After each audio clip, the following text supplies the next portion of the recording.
संसदीय समिति की बैठक तक पहुंची सियासी दलों की जंग, विपक्ष का आरोप, मीटिंग में एजेंडा पेश कर रही बीजेपी।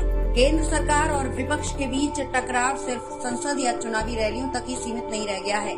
अब इसकी जद में संसदीय समितियों की बैठक भी आ गई है। दरअसल हाल ही में आंतरिक मामलों की संसदीय समिति की बैठक में जब पूर्वोत्तर के विकास कार्यों को लेकर चर्चा चल रही थी, तब विपक्ष और समिति के प्रभारी भाजपा नेता ब्रजलाल के बीच तीखी बहस छिड़ गई। इस पूरे विवाद की वजह थी सरकारी सचिव की ओर से पेश किया गया प्रेजेंटेशन, जिसमें पूर्वोत्तर के विकास के लक्ष्य का जिक्र सबका साथ सबका विकास के नारे के साथ किया गया।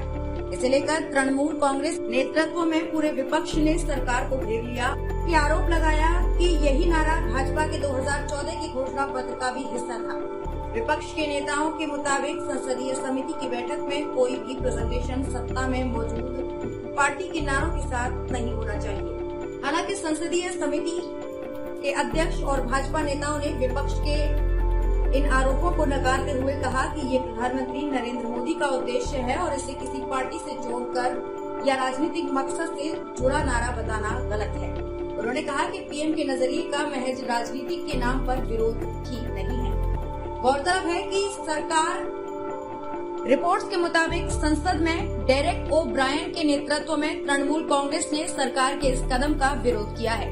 पार्टी ने फैसला किया है कि वो सभी सरकारी विभागों और मंत्रालयों को चिट्ठी लिखेगी और उनसे किसी पार्टी से जुड़े नारों के इस्तेमाल से बचने के लिए कहेगी। टीएमसी नेताओं के मुताबिक उनकी पार्टी कभी बंगाल में किसी सरकारी कार्यक्रम या किसी नीति को पेश करते हुए माँ माटी मानुष के नारे का प्रचार नहीं करती।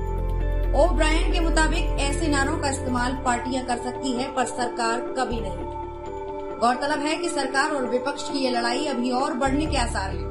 दरअसल सरकार को अभी शीत सत्र की अवधि पर फैसला करना है।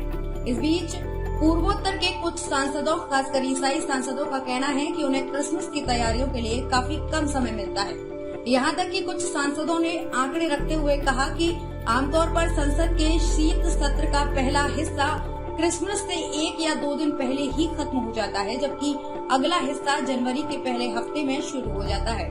यानी उन्हें हर बार शीत सत्र की वजह से क्रिसमस नए साल के जश्न को बीच में ही खत्म करके संसद लौटना पड़ता है।